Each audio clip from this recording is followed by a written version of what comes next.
Hi there. It's great to have you back on my CryptoQ Media channel.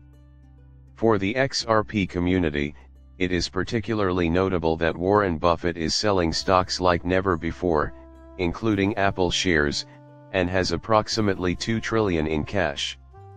Because they are members of the elite, the know-it-alls, and have the information that can change the direction of markets, this is very important. Along with being a prominent Ripple partner, Warren Buffett used to hold Bank of America instead of selling it, unlike JP Morgan and Goldman Sachs. It occurred to me that Ripple's might be the culprit. I think it has a connection to BOA, however the relevance is up for debate. Knowing that a crash is imminent, he has decided to sell now.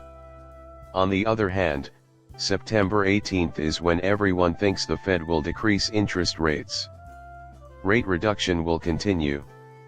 According to this route, interest rate decreases happen after quantitative easing, although a significant market decline occurs before the latter.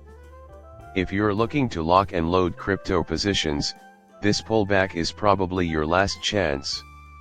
You all watched the start of the bull run in March, my friends. I know it has been trading sideways for a long time. In addition to Bitcoin reaching a new all-time high, the Bitcoin ETF, a Salon ETF, and future ETFs were all approved. Cryptocurrency has undoubtedly created a stir throughout the 2024 election season, even though not all coins have experienced a boom just yet. These rate drops are significant since they will signal mobility. Uneven transactions are quite frustrating. I promise that as soon as the budget and political climate shift, these cuts begin, and the lights go out, we will be right back into the lunar expedition. Finally, an effort is underway to incorporate XRP, and NEOM, a Ripple partner, has chosen to accept payments from JP Morgan. In my opinion, the banks that have implemented neobanking and JP Morgan Chase, DBS, Circle, Metropolitan Commercial Bank, and Barclays in Pay are all indirectly cooperating with Chad revealed. Additionally, an increasing number are going live. This is critically important because, well, Ripple is hiding under every financial and banking rock in the world. On top of that, this adds weight to that claim. You should be mindful of the current geopolitical environment, though.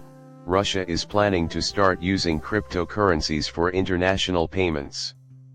Just 1 week from now, on September 1st, they will try out Bitcoin payments to get under Western sanctions. I can't stress enough how important this is. Lots of people want to say something, but that's not XRP. So yet, it has not been shown to be XRP. All of this is being brought up to show that the world is changing. Digital payments using cryptocurrencies are now being used as a geopolitical weapon against sanctions, regardless of whether XRP is involved or not. The Bank of Russia and Ripple XRP have been seen to be in a partnership and to have shown proof of concept. More and more countries are showing interest in joining the BRICS nations as a proactive measure to reduce their reliance on the US dollar.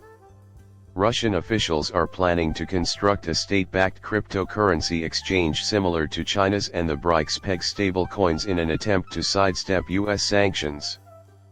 Furthermore, you are completely clueless as to how to.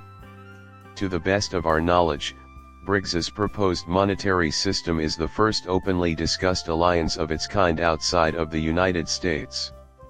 That is of the utmost importance, and I will express my joy about it here. This smoke presentation claims that Ripple is currently in test mode with several large institutions as partners, including Santander, Bank of America and Standard Chartered.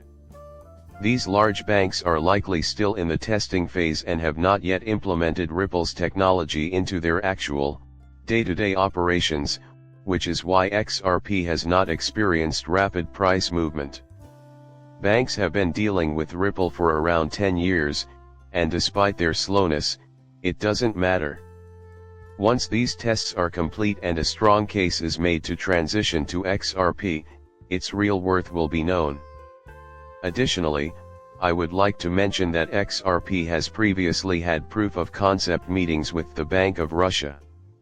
I can't say it enough, it baffles me that the present government is so opposed to cryptocurrency, but they are taking steps to replace the dollar with a system supported by cryptocurrency.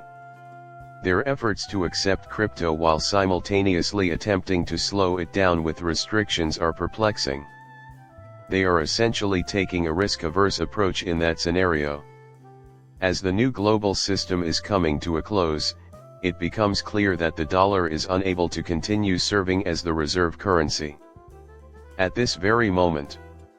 Why is this so important? While we wait for real-time regulation and clarity to provide the optimal atmosphere for crypto to flourish, we are closely monitoring the macro and its setup.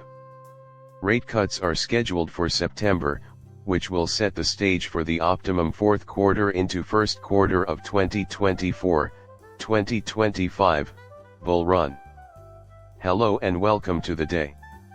Another example of the current administration's deceit in wooing crypto voters is the recent story in crypto that the SEC held talks with ETF issuers over Solana's possible security designation. I am absolutely fed up with the SEC's incessant unpredictability. Even though Solana isn't my favorite cryptocurrency technology, it has quickly become one of the most important ones. The Solana ETF has been temporarily put on hold due to the uncertainty surrounding the verdict or classification of Solana, as reported by the SEC.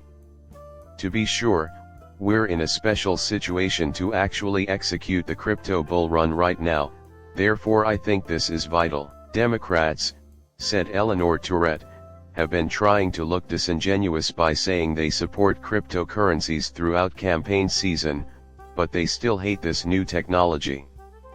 For example, Gensler is expected to become the U.S. Treasury Secretary if Kamala wins the election, essentially keeping Gary Gensler in power.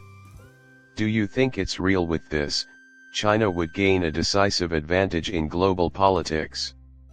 In addition to the possible nomination of Gary Gensler as U.S. Treasury Secretary, Harris has supported a proposal to raise the rate of capital gains tax to 45% in 2025, with an additional 25% tax on unrealized gains. This would essentially put an end to American innovation and the economy. A person's capacity to climb the economic ladder would crumble. Your attention in seeing my web video is greatly appreciated. For the time being, I ask that you like and subscribe to my channel.